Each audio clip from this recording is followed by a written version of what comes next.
In today's video, I'm going to show you how to get all of the Google widgets on your phone. So what you need to do firstly is go to settings and make sure you've updated your phone after iOS 16. If it's before iOS 16, it wouldn't work. So now you can just go back and then click on the App Store to make sure that you've downloaded and updated your Google app. Now, back to settings and then scroll down until you see wallpaper. As you can see, above Siri there is wallpaper.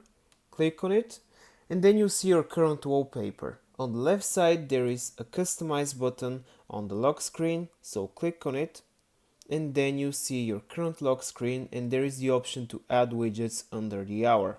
Click on it and scroll down until you see the Google logo. So now click on Google and you see all of the different widgets that they provide. For example, let's now add lens.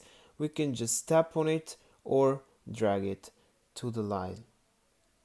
Now when we go back, you can just click done and it will be automatically added to your current lock screen.